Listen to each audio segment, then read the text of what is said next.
Mr. Juneo Kita, Mr. Naotoshi Okada, Ambassador Kazuhudi Ishikawa, members of the Diplomatic Corps accredited to the Philippines, Ambassador Manuel Lopez, Secretary Cesar Purisima, Secretary Rogelio Singson, Secretary Voltaire Gasmin, Secretary Gregory Domingo, Secretary Juna Baya, Secretary Arsenio Balisacan, Secretary Julia Bad, Secretary Real Mendez, and Secretary Herminio Coloma, Undersecretary Laura Del Rosario, honored guests, ladies and gentlemen, good morning. In an ever-shrinking world, the issues that confront us are becoming less and less parochial and more common.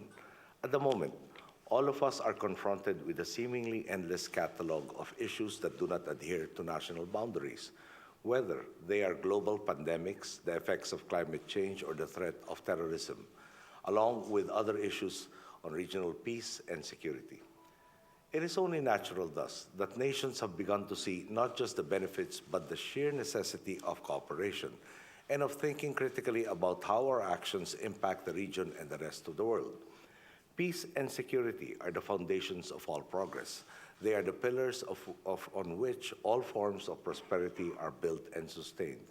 After all, in the long history of the human race, is there even one example of a nation that has developed and consequently paved clear paths for its people to live dignified lives despite being enveloped by conflict?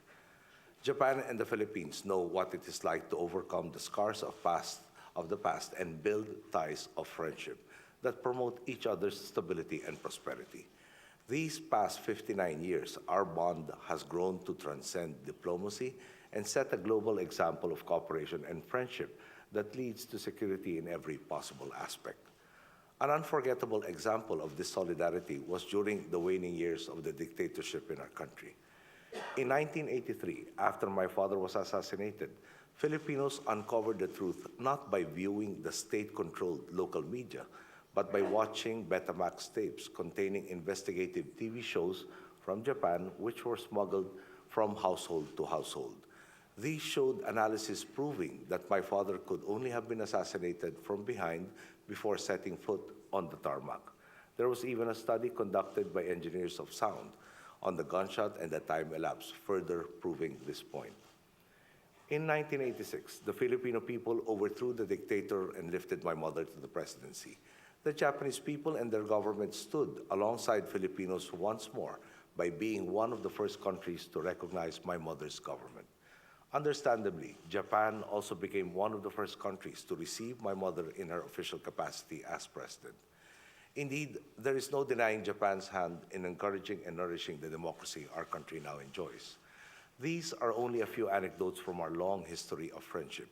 Japan and the Philippines have always focused on maximizing each other's advantages, not simply to address our shortcomings, but to build a relationship where we truly strengthen one another.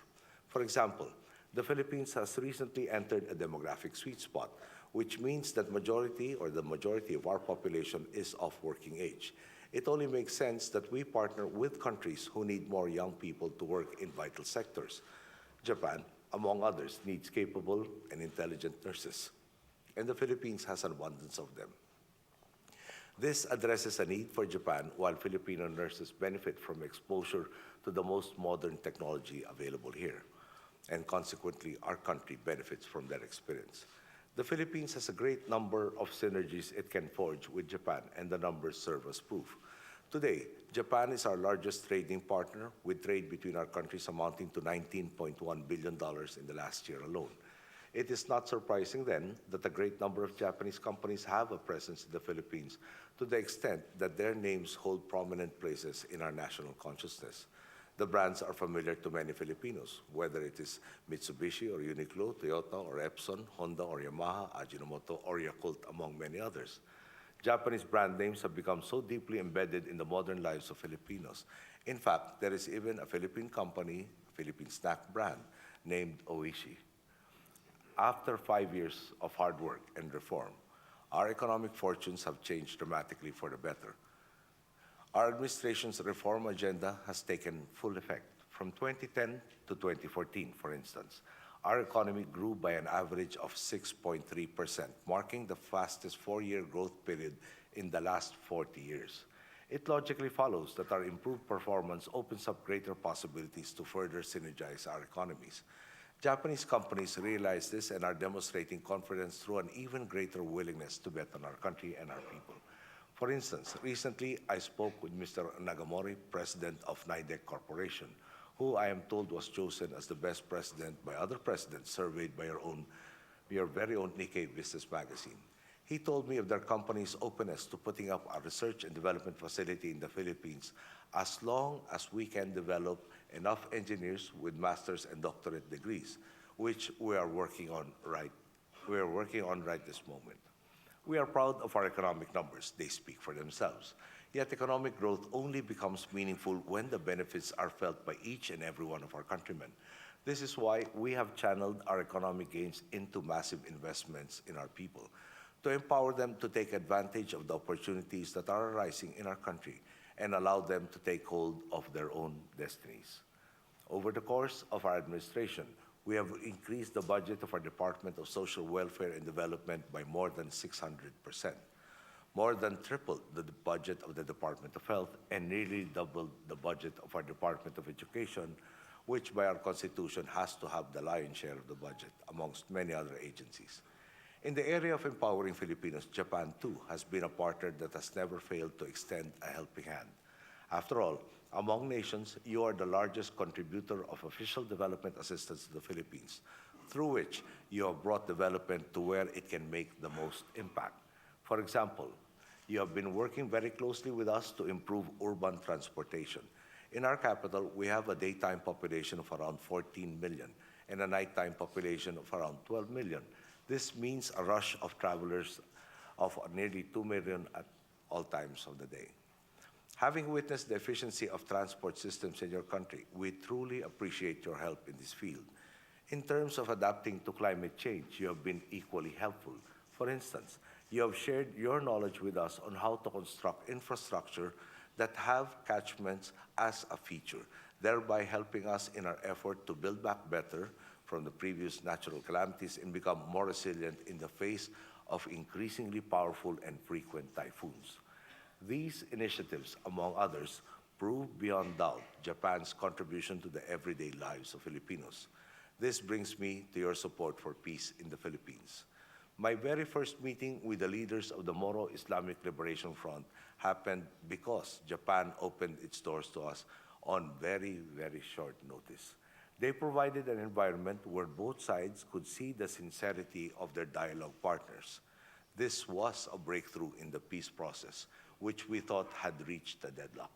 Now, we are determined to get the Bangsamoro Basic Law passed in Congress, which will be a major step in freeing thousands of our countrymen from the shackles of conflict and in attaining lasting peace and prosperity in the autonomous region. This was made possible with the help of our gracious and faithful ally, Japan, whose commitment to peace and security really shone through.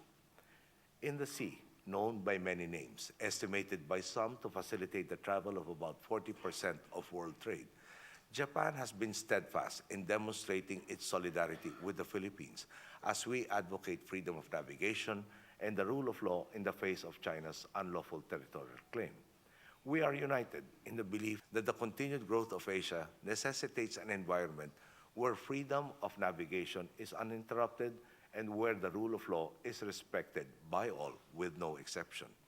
All parties have expressed their desire to resolve this issue through peaceful means under international law. The Philippines in particular has followed through on these words with action. We have pursued arbitration to clarify maritime entitlements and have pushed for the expeditious conclusion of a legally binding ASEAN Code of Conduct. For Japan's support for our peaceful, lawful, and principled approach, again, we thank you. Ladies and gentlemen, the future of Asia and the future of the world as we know it rests on the ability of nations to identify, maximize, and broaden the pathways that connect us all. I believe the relationship between Japan and the Philippines is one of the best examples on how to do this. Ours is a friendship that spans not just a single sector, but the entire landscape of our interests as nations. This is precisely why I have come all the way here for the 6th time in my presidency, to solidify the Philippines' commitment as a friend to the Japanese people and as a responsible member of the community of nations. Our people are grateful to have the Japanese people as friends and hope to continue our exchanges characterized by dignity and kindness for decades, if not centuries to come, towards creating an Asia and a world that is safer, more prosperous, and ultimately better than what we found. Thank you. Good day.